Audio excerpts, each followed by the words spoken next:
All right, so my name is Eric LaCasse. I'm the owner of SEO Expert Las Vegas. I've been doing SEO for about the last 5-6 years. My specialty is always organic growth of a website. So you name the industry, financial advisors, junk removal, water delivery, leadership consultants, and even strip clubs.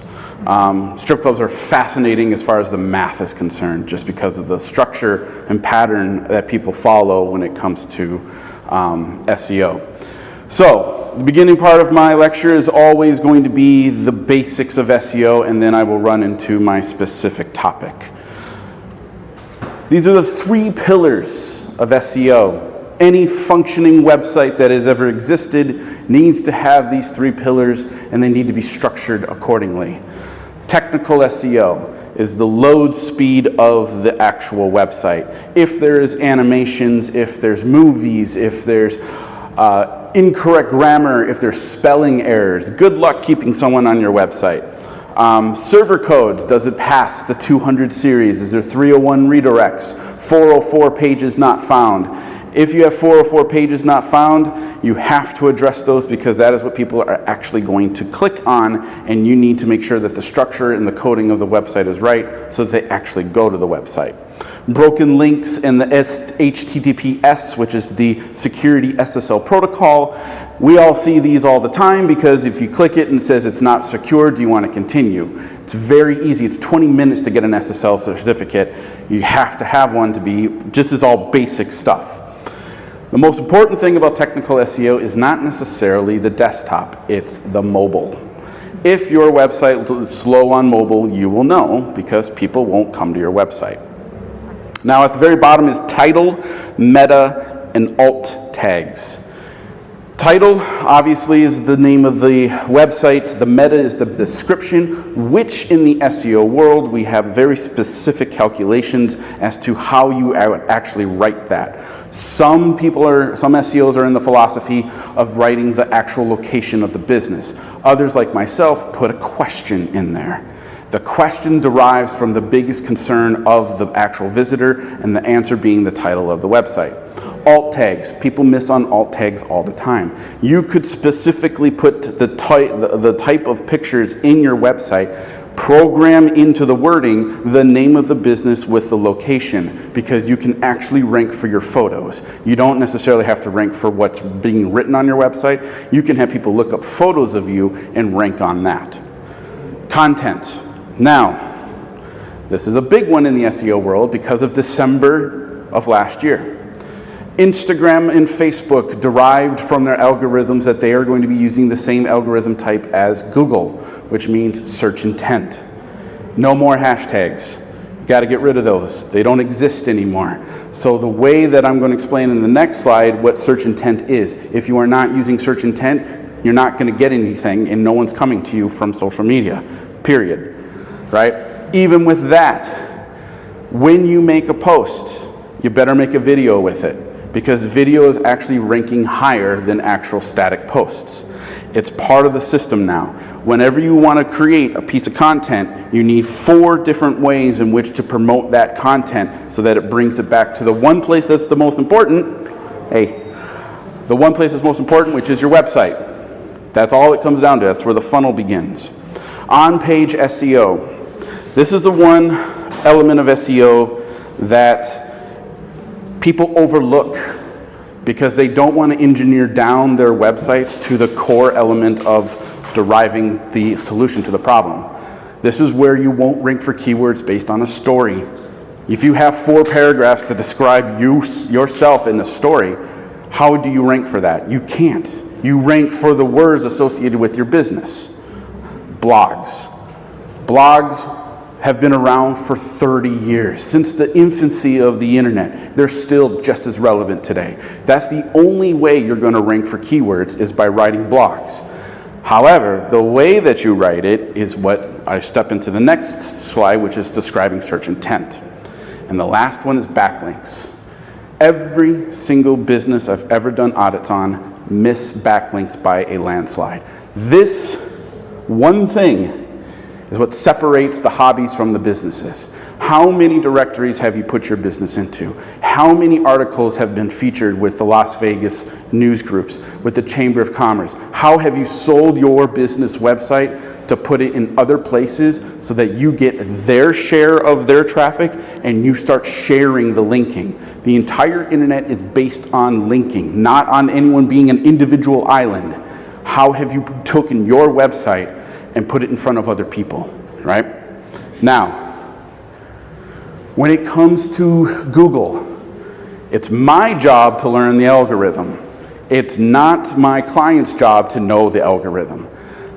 On the key webmaster's documentation with Google, it literally states, we rank based on this. This is search intent.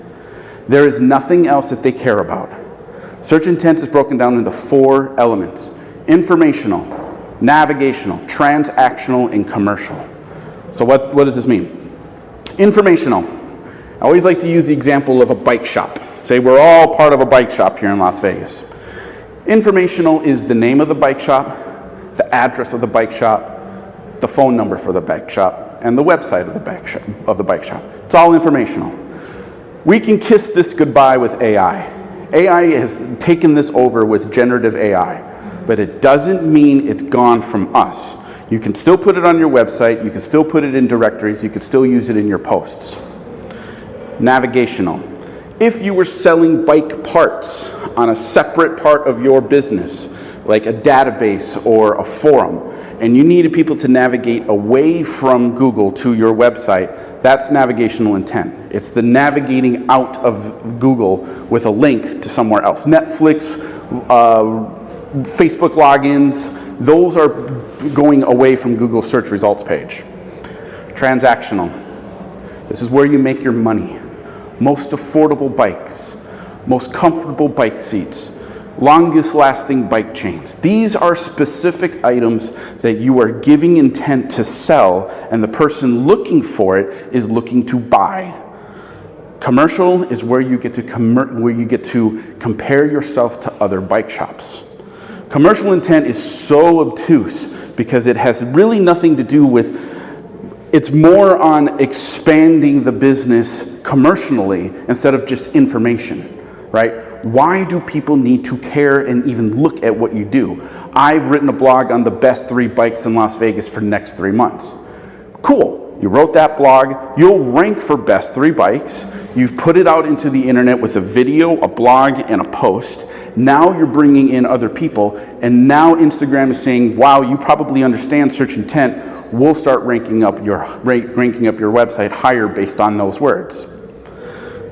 So, now that we understand search intent, how do you put it into your website? There's another acronym, EEAT. Experience, expertise, authoritativeness, and trustworthiness. This is the foundation of keyword development. You get the keywords by expressing, I am the most experienced bike shop in Las Vegas. I have been in business for 15 years. I am the #1 authority of selling and procuring bikes. I'm the most trusted bike dealer in Las Vegas. So you use the words though? Yes. Words derived from search intent with the correct type of search intent. Now, certain words have multiple intents, right? Say we're selling bike shop, we're selling tires, but we know that it's coming into the summertime, so we want to sell more hardball tires, right? You would use the posts that you would write to let your people know, or let people know that the next few months, these tires are going to be important. I know they're important because I've been doing this for a long time. Come to my shop or visit my site to get your tires. You see, that's search intent. That's what the whole derivative of social media is not getting, because people are just posting stupid photos. You want to be posting for the future because you want them to come to make their purchases now, because you're talking about something that's happening next, right? That is the hardest part about SEO, is trying to convince people that this is how it works. And this isn't anything that's made up. This is literally in Google's webmaster documentation. This is how you start to acquire keywords. This is what search intent is about. This is what separates the hobbies from the businesses. Now, got to talk about Google Ads. Now, 4 or 5 months ago, when I was a little more younger and doing these presentations, I was very old school in SEO. I thought there's no need to do ads. There's absolutely none. Because if you're not growing organically, what's the point of purchasing? Why rent it? It's changed because ads can add more water to your plant, and you can see through ads if you need to change things on your website. You can do it very quickly. Now, do you need to find a PPC agency to do ads? No, you need an SEO that knows your current ranking keywords to write your PPC. Because if you're already ranking for it, now you can double dip. And so many corporations are double dipping. They already have the #1 keyword ranking for a certain word, and then they pay for the ads on top of it. They want complete control of the digital real estate. That's how it's supposed to work, right? Now, if you are on page 9 for something, and you know that there's a lot of people searching for it, you can start a small campaign just to see where you could go. But don't forget, you don't own that keyword. Just because you're paying for it, you don't own it, you're renting it. And now you get to see, based on that keyword that you're purchasing, where the leaks in your business are, because they will show up.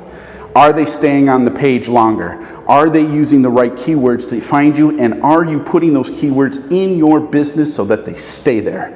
That's what Google Ads can do. Now, I'm still old school. I still believe that a business website should grow organically over time. It should. It's your business. You have to put yourself into your business, but you have to keep it simple because, to be honest, in my experience, most people read at a 6th grade level. So if you're using long, large syllable words, I can tell if it's working because we can see the bounce rate. How long are they staying on their website? Are they actually clicking around and moving around in your website? Because the golden number for time on website is 1 minute. If you can get people to stay on your website for 1 minute, that's the gold standard. Most businesses, you're lucky if you get 15 seconds. 15, that's it. Because either there's something wrong with the page layout, the copy is too much, there's too many photos, there's too many animations. It needs to be simpler. So, this is how I explain how SEO works. Imagine your business is this seed. The ground is Google. As you grow with your business, this is the stuff that you see. The layout of the business website, your postings, your videos, all the fun stuff that makes the plant your unique plant on the garden. SEOs, like myself, we care only about the roots. The roots hold the plant up. Keyword research, backlinks, your content. How simple are you making this so that you can actually have derivative data on conversions? If you're not getting conversions, if people are not calling you, that's a root problem. It's not the problem of the plant looking good. You might think that the plant looks good, but most people that, using this analogy, they don't want to look at this. They don't want to look at it because they're probably scared of how far down it is. And I see it all the time. Hey, Eric, I need you to do an audit on my website. Okay, cool. How long have you been in business? Oh, about 10 years. How much are you getting in your traffic? Oh, but I was getting about 100 visits a month. Now I'm 10. Okay, let's take a look. Let's look under the hood. Yep, you're about there. That's what you see. Way down there are your roots. When was the last time you did an audit on your technical SEO? Oh, I've never done one. Oh, okay. When was the last time you did keyword research? When was the last time you derived those keywords into the types of search intent? I haven't done it yet. That's where we start, right? Now, this is the first half. Second half, why social media followers don't equal traffic. This is a big one, because how do you quantify money from your followers? Is there a Is there a monetary amount from 100 followers to 1,000 followers? Nope. Because, fact number one, you don't own the audience. The platform does. It's like printing flyers, giving it to a bouncer, and hoping the bouncer passes them out. It doesn't mean that social media is irrelevant. It's very, very relevant. But you have to understand, at least from the SEO perspective, SEOs don't like social media because there's nothing to gain data about. It's their platform. You can't see anything else. However, if you use the right amount of words and keep it simple and drive urgency to your website, you can get something tangible. An email, a phone call, a text. That's the asset that you want. That's the conversion. But you can't get that just because you put a Facebook post up, right? It has to have a purpose, right? If we want to look at the funnel of all of marketing, social media is always going to be at the top. It's always about awareness. But the next step below that is interest. What are you posting that's creating interest in making or solving a problem? That's it. That's all Facebook, that's all Instagram, that's all LinkedIn, that's all of that. What are you posting to drive interest? Because the solving of that problem is your website, because that's the next step. Once they get to your website, if your on-page SEO is on point, you get the action. They make a decision on your website. They don't make a decision on social media. They're driving your interest on social media. Number two, viral posts rarely drive consistent qualified traffic. I hear this one a lot. All I want is a viral video. All I want is a viral video. Okay, cool. What do you want to do? Fall down some stairs, jump into the Bellagio fountain? What do you want to do? Okay, cool. 15 minutes. So how did that traffic work out for you? Well, I got a lot of views. How many conversions? Well, no one bought anything on my website. Of course not. Going viral is not the solution. It's the Red Bull of social media. It's quick and it's fast. You want to drive a message of that you are the best at what you do, and if you are not looking at me or talking to me, you're missing out on the opportunity. It's no more time for stories. It's more about driving urgency, using psychology against the people to come to you, because you are the solution to the problem.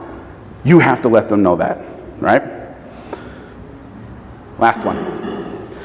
Even if you have the greatest Facebook, Instagram campaign of all time, thousands of likes, hundreds of shares, the people that are interested are still going to come off those social media platforms and they're going to look you up on Google.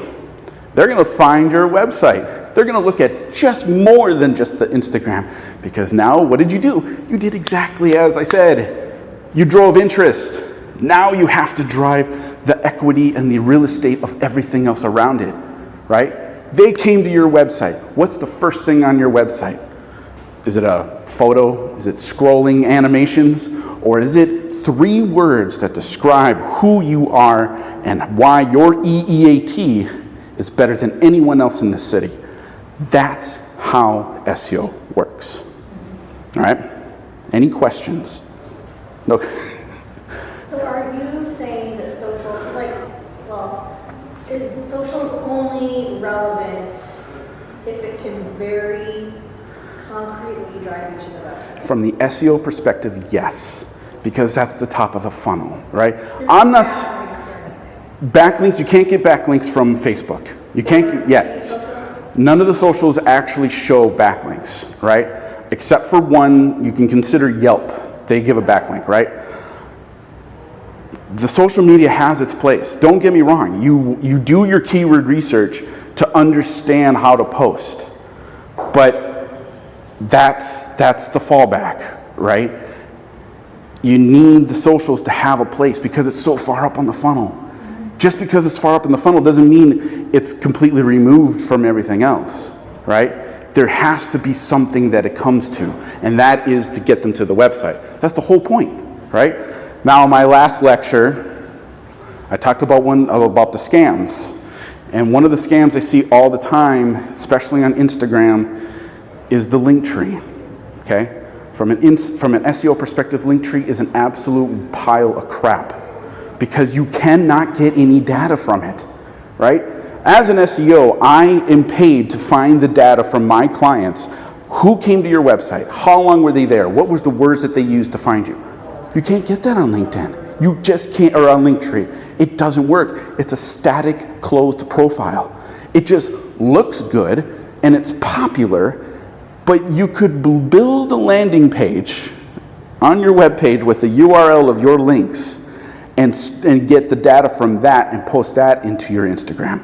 The point is because Linktree is so popular, everybody needs it. Everyone's like, oh, you gotta have it. No, you don't. You're not gonna know anything. You can't rank for keywords on your link tree. You can't rank for traffic. But you can if you built a URL and made little buttons of all your links. You can do that, right? Looks like you got another question. Or too many. Any other questions? I know this was a lot of information. The whole point of it being is that the social media and SEO have to work together. It is a symbiotic relationship. It has to work together. But many people are not using the platform to its fullest ability, and they're not driving traffic to their website. They're just not. They think 5 likes is successful. Okay, fine.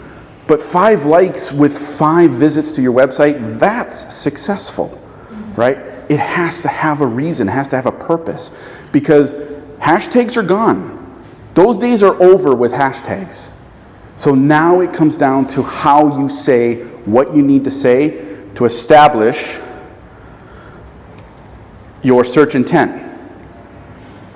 Those 4 categories is what makes or breaks a business now. The algorithm has already came out and said this is what we're ranking on.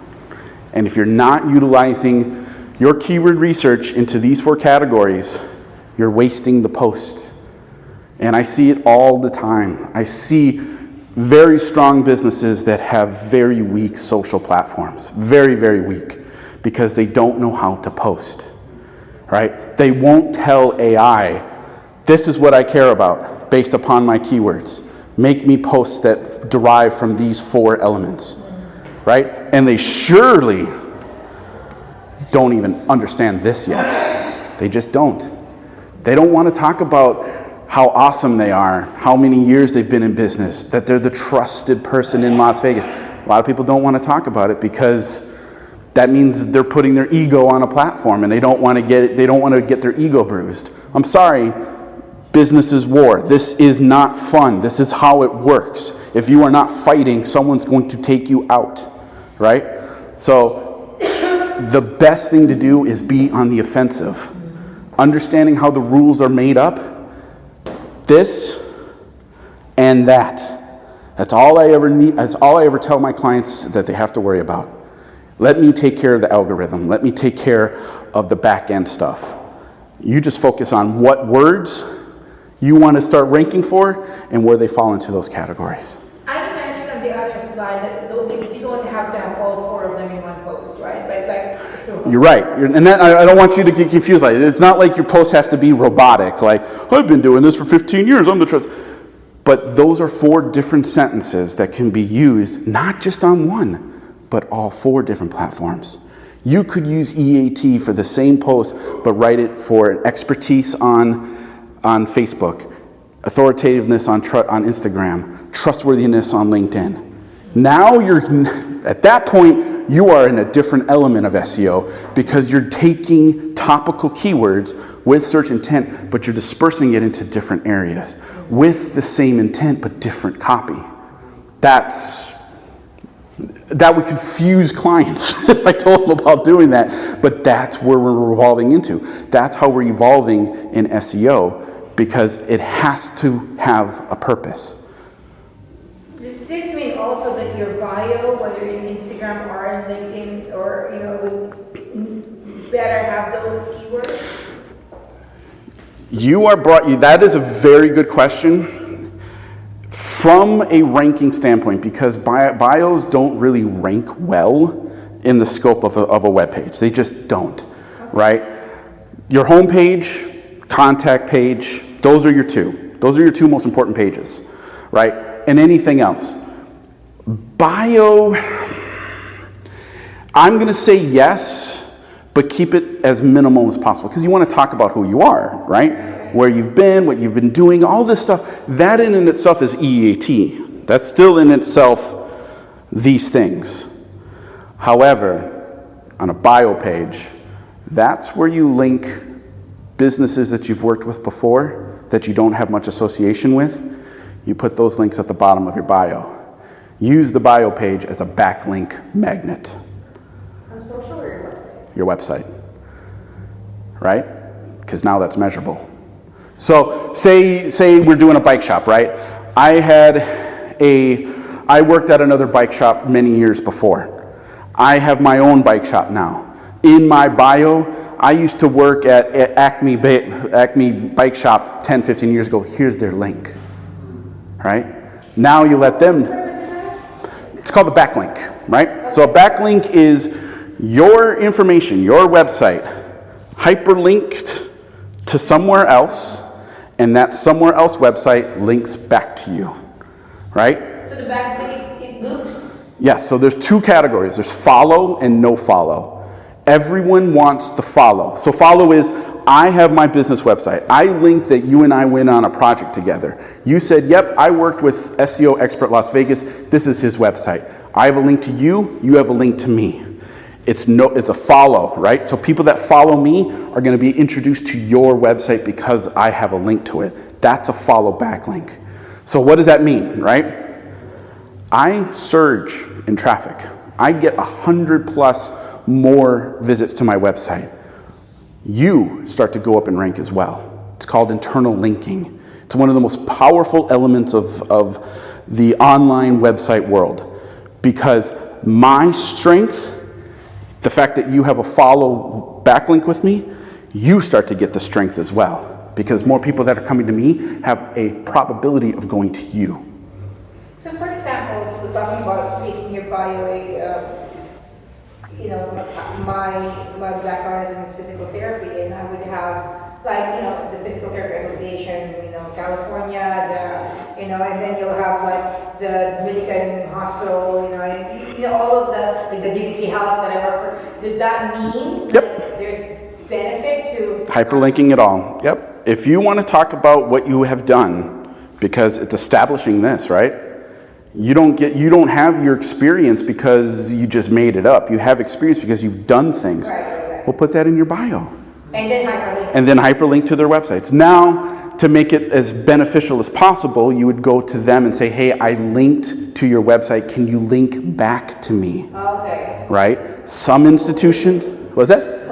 Hopefully they do. If they don't worry about it. It's not a big deal because that internal linking helps you. The benefit, the greatest benefit of all is if they came back. If they said, oh, we've worked with you, here's a link to her website. So we have to be, for example, we have the LosAngelesTribune.com. Yep.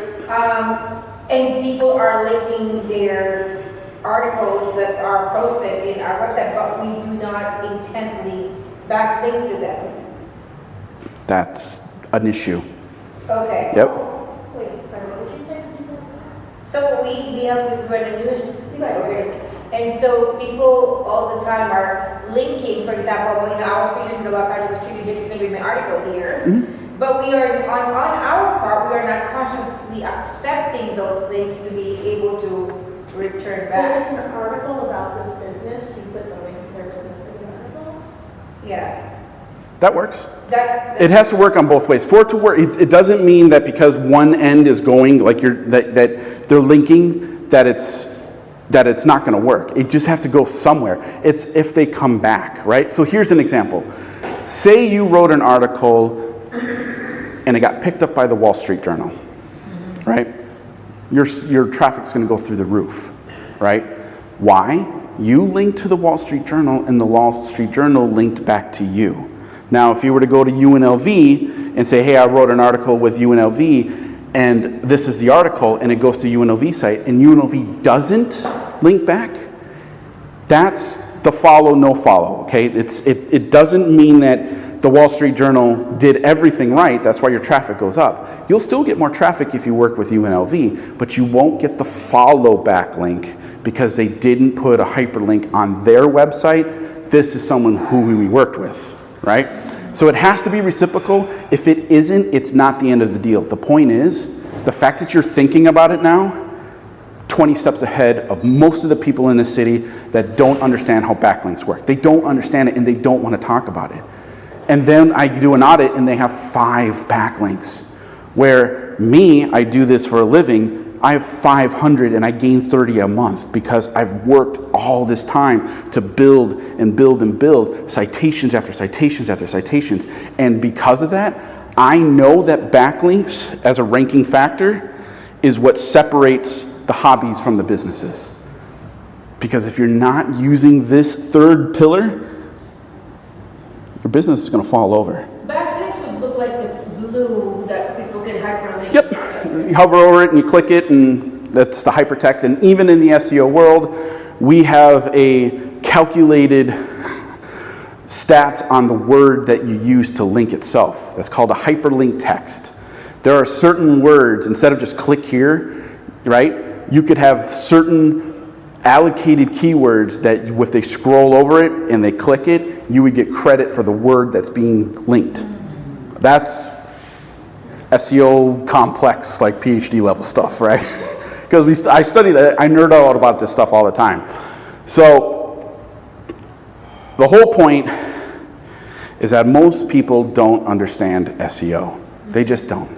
They see it as a buzzword on Google. They read it, watch a couple videos on keyword research, and they're like, I don't want to deal with this.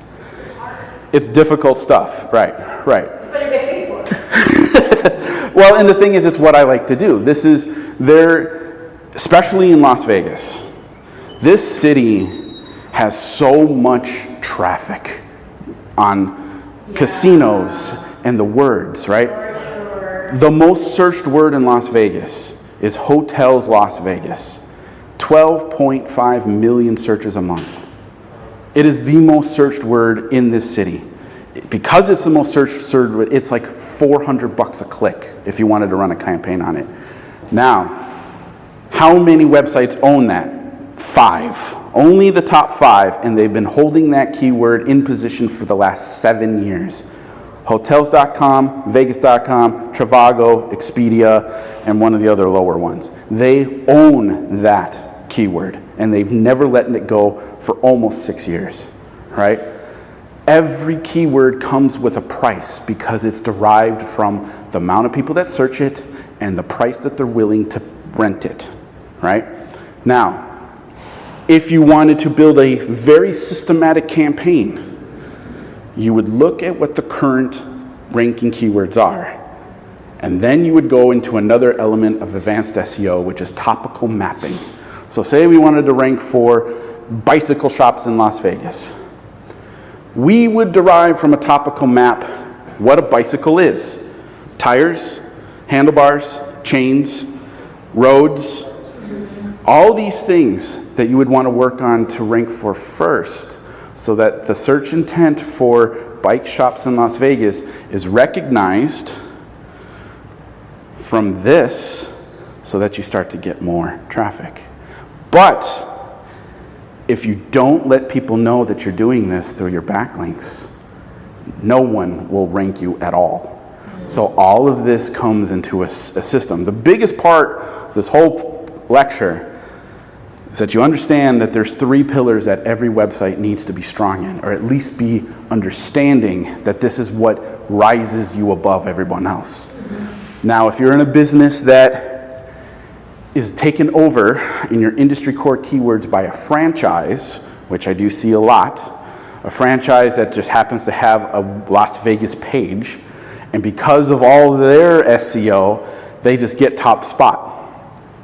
My understanding and my feeling about franchises in a business is that that's a good thing. You want someone that is so big that you can start tearing them apart and chopping at them. Because they may own that one keyword, but they don't own every keyword associated with that industry. That's where you can derive your search intent and your EAT from. How do you chip at them every single post about things that they're not doing? That adds the competition, right? And SEOs like myself, I love competition. Let me see who else you're up against, because now you've given me a reason to start looking at their backlinks, their keywords, their social posts. And that's the one thing that SEOs that enjoy the competition, that's what separates us, because that's our number one enemy at that point. So question, in terms of exactness of words. Yep. If people are, for example, searching for Las Vegas, and your name is only Vegas, does that put you at a disadvantage, or does it matter because Vegas exists in Las Vegas? So if someone's searching Las Vegas, you're going to have, the search results page is going to show the geography, right? Because Las Vegas is a town. Mm-hmm. Now, if you have a social profile that's Vegas, it'll show up at the bottom because all that informational intent is being shown in the very top. Population, name, they'll even throw in, I guarantee if you put in Las Vegas in Google, when do you want to come? So they'll have a flight snippet. Yeah. Or you know what I mean? So, and they'll have a location, they'll have a map of where Las Vegas is. That's search intent. All of that is search intent because Google knows, and they're going to show you what you think you want to know before you know it. Go ahead. So, okay. I'm curious how important social here is, because the question I have is, like, for businesses that are local, let's say you need a physical therapist. I want one in Vegas. I don't want one in LA. I want one in Vegas, and preferably not too far from my house or work. And then a bike shop, I want the same thing. I also have a client person I'm working with who has an auto body shop. Who said his customers have gone down in the last couple months. He thinks it's because Las Vegas tourism has gone down, whatever. So my thinking for those people who want local is the first thing is, okay, what's going on with your website and SEO for sure. But second of all, I don't think, to my current knowledge, that I would suggest a lot of social to them, because like that's not going to get them customers. Especially since they only want local people. Right. So the first thing to address after the website is, do they have a Google business profile active? Yes, okay, true, yes. Because you can post on that. Yeah. Right? That I know is important as part of the aspect. Yep. I'm thinking like Instagram and Facebook, like, does that really work? So Facebook groups, right? Oh, yeah. So that's a big one for posting the informational intent words: name, address, physical location. You're not going to do Facebook groups. Yep. So locals, Las Vegas small business. I have like 60 groups that I'm a part of. Yeah, Facebook groups, right? They join them. You join them. Yep. Yeah. Okay. Now, but you got to look at the rules, because some of those groups don't allow promotions. So you got to find the ones that just have open posting, right? That helps search, like I'm Googling auto body shop or whatever, and the words in the Facebook group will help heighten me in Google. If you write it right. So this is where that awareness thing that I came into, right? Just because you found a Facebook group for local Las Vegians, you have to put a URL in the post to go to the website. You got to. It's got to be somewhere there, right? Or it's linked in the photo, right? But the whole point of posting to the group is to let people know that you exist, right? Now, if it's not that, say it's a physical therapist, you have a little more leeway with posting to those groups, because a physical therapist is also selling the emotion of feeling better, right? Through their practice. So it's not necessarily name, address, physical location, but it's also transactional, maybe even commercial intent, right?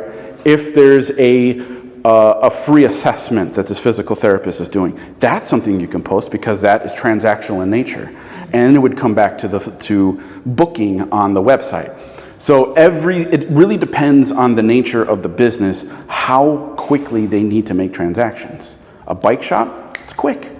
People are not going to really dilly-dag about what kind of bike they want. They know the bike. They just want to find the place nearest them. If you don't have a Google My Business profile, you won't get the near me keyword.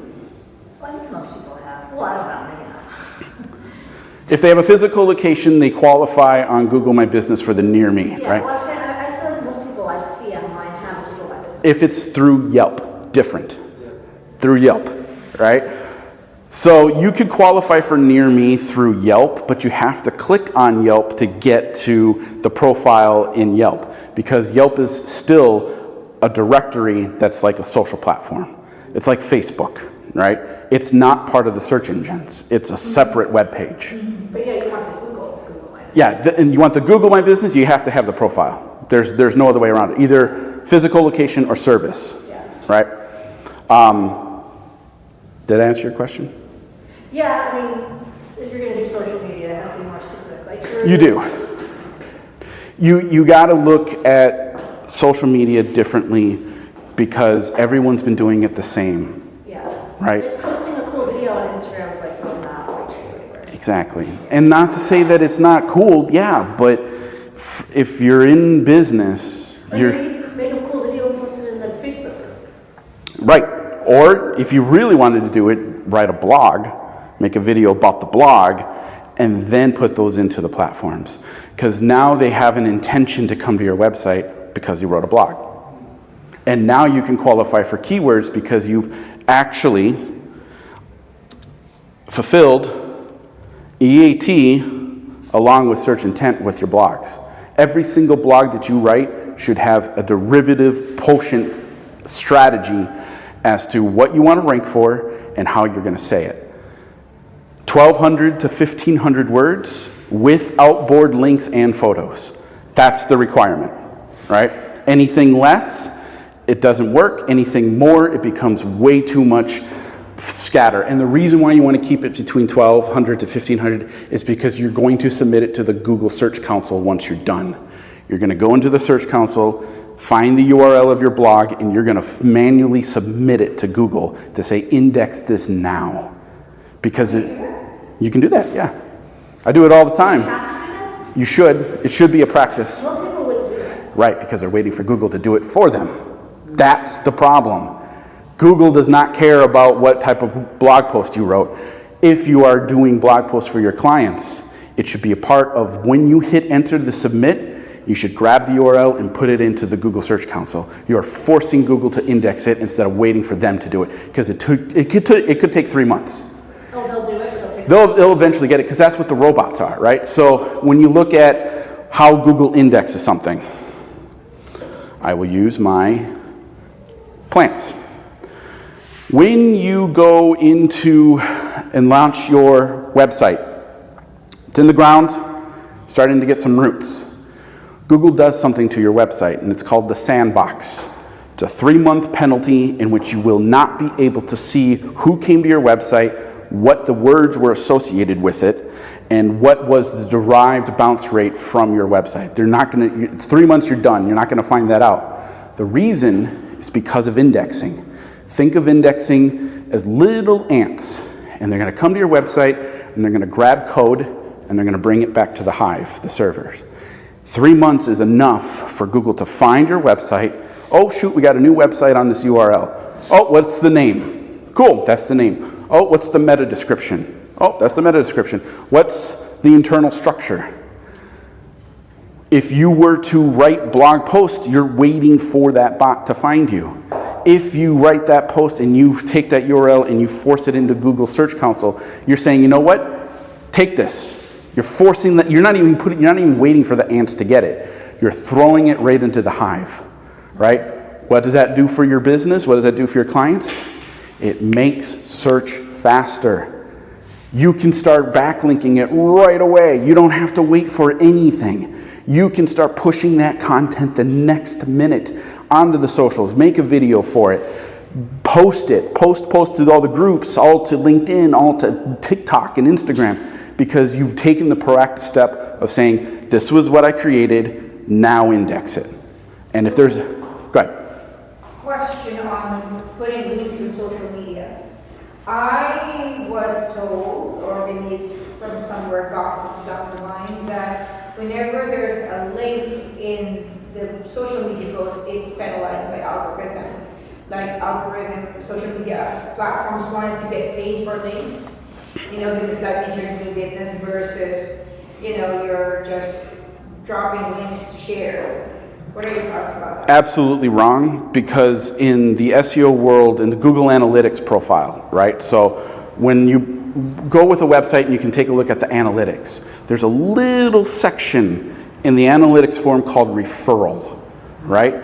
That's referring to someone coming to your website from social media, right? And if they are coming to your website and you put a link to your website in that post and they click it, Google annotates it as a one referral. And once they come to that website, as an SEO, I can start seeing everything they've done. How long were they on the website? How many times did they hit the scroll button? And I even have other elements that I can see the heat map. I can see in real time the second they got to your website and where the cursor went. That's why you link everything in your social posts. Everything. You're not going to get penalized because it's all part of that ecosystem. It just depends on what you want them to link to. If you keep on doing the same thing, if you keep on linking to your website, that becomes a pattern in of itself over time. But if you do blog posts, if you link to a backlink to another person that was worked with you, now you're adding more diversity into your posting. And that's the element that SEOs really want their clients to get to. So question, on the case of we use WordPress for our news. Yep. Is that considered, is each article considered practically a blog? The platforms are irrelevant now. I mean, WordPress, I always have a headache with WordPress because I used Wix my entire career up until now. They all still do the same thing. It's just WordPress has a lot more buttons. And when you say blog, what is it exactly? So you would have a part of your website, yeah, a separate tab in which you would write articles that you find important for your audience to know about, right? Right. It's research papers. Okay. You know what I mean? So it's not necessarily like our news and each article would be... Right, because now that's the traditional element of blog. If there's other things too, you could actually put onto your homepage little snippets, like an FAQ, frequently asked questions. Those are ranking because those are tiny little blogs, and you can write the back-end programming to force Google to index it as a snippet. So whenever you go into Google and you see those little tabs with questions and you hit it and that little answer comes in, that's a blog. That's a blog. Okay. But it's also a snippet, and that's a ranking factor as well. Right? Got it. So I have to go, but I have one last question. But I think this is all really great. So if you go onto a website to do your audit or whatever, and you're like, oh man, this website's like needs some updating, like a lot of updating, and it needs to be redone and everything. That's like a different thing. Do you do that, or do you have to say, oh, you have to go to a website guy first and come back to me? So whenever that happens, I do know other web designers. There's some, I don't do graphics. I don't do web development. I can fix things. Right? Just wondering when you have to first. Right. See, and that's the step after we find all the real issues. Okay. What I do is I make sure, does this thing even load? Does it even have any 404 pages not found, right? Got to get rid of those. And that's something that is just going into the dashboard and cutting off, right? Is the copy too much? And we can find that out by looking at the heat map. Are people hovering over the bio? Right. And if they're hovering over the bio and then they click, all the clicks are going down to linking back, well, let's cut that bio down, right? Okay. Because you do a lot. there's a lot that I do, right? There's a lot that I've self-taught myself and then from other people that I've worked with to fix and plug holes, right? What if they determine that they need to do some PPC? I definitely help them with that. You do that too? Yeah, because I am all about keeping the budgets down low. Why go to a... Yeah, you want to involve so many people. Right, and there are agencies that rely on charging $10,000 a month. I would never charge $10,000 a month because I don't care about that. I care about the growth of the plant. This is what I care about because this is what people don't want to talk about, and this is what SEOs all care about. Cool. I have to go. Is email the way to get in touch with you? Yeah, absolutely. You got my card, right? I have it in my Here, let me go to my last page here. There you go. Any other questions? I know this was probably a lot of information. I appreciate it. Yeah, if you, I also have this, if you leave me a review on Google My Business profile as a review, I will do a free site audit for you. No questions asked. All you gotta do is just leave a review. Even all your clients, go ahead.